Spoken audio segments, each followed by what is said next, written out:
What's the haps? I'm Meroka, and I'm here today to give you my professional gaming opinion on Onde. One sec. Onde? Okay, yeah, Onde. That makes sense. Onde, wave. It's a game about riding waves. Yeah, I get it now. I took a look at it with Tulkus recently for Steam Next Fest, and we called it Onde the whole time. Bit embarrassing it took this long to figure it out, to be honest. It's by a couple of French developers, if you hadn't gathered by my linguistic faux pas, and it's very much the kind of artsy, abstract stuff I love. We're 2 for 2 on back-to-back minimalist artsy game reviews here right now. So yeah, as I say, waves. That's the thing here. You play a thing? Well, it's 4 overlapping circles. You play as a Venn diagram. It's abstract enough that you can sort of infer whatever you will about your avatar here. Your Venn diagram can only move around while glommed onto the edge of another circle. Helpfully, there are a lot of other circles around. The circles make plinky-plonk noises when you glom onto them, which is very pleasing.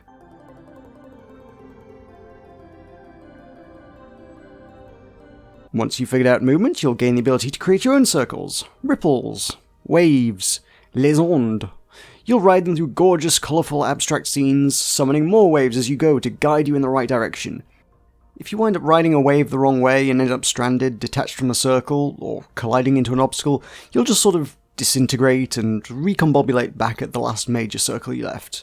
In this way, it plays out a little bit rhythm game, but mostly a kind of puzzle game.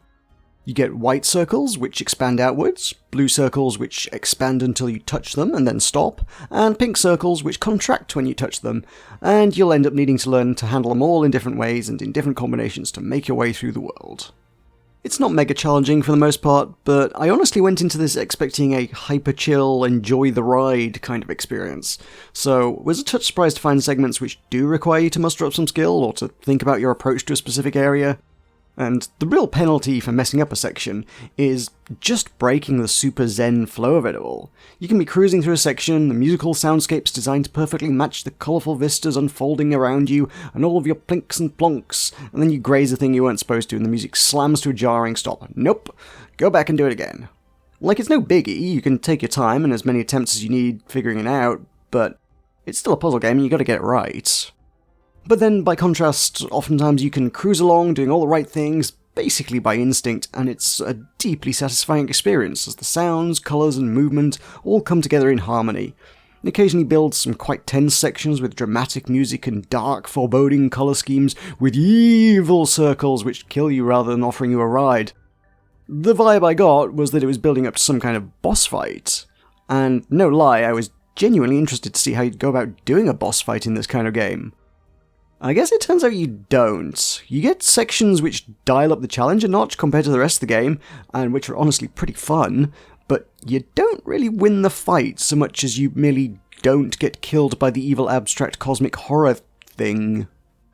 Thematically, I've just kind of stuck a pin in the word abstract up until now, and it does cover a lot of it, but Onde managed to convey a lot of different vibe styles and themes through the medium of colour schemes and multitudes of circles. You get areas that feel like vast subterranean cities with gorgeous stained glass cathedrals, lush and verdant leafy landscapes, deep oceanic trenches, and the epic galactic expanses of outer space, all segued together seamlessly into one experience. I kept telling myself, I'll just finish this one section, and then I'll put it down. But it never really stops. As you glide out of one puzzle, you land straight into the next, and the journey continues. And then it's 1 AM and you finish the game. If you planned it better than I, you'd probably just play it all in one sitting actually, as it clocks in at about 2.5 hours. The eternal cynic in me thinks there's a greater than zero chance that's at least partially intentional to avoid the scourge of bite-sized indie games, the Steam refunds for games shorter than 2 hours problem, where even if you completely finish a title, they'll still give you a refund, no questions asked, as long as you played less than 2 hours of it. It's an issue that's ruined entire studios, and I wouldn't blame them for trying to avoid it. But honestly, Onde doesn't feel padded out in any way, and frankly I keep saying 2 to 3 hours is the perfect game length. It's like watching a movie, so I'm very okay with it. I can definitely say I felt super relaxed at the end of it, which is not something you get often enough in video games.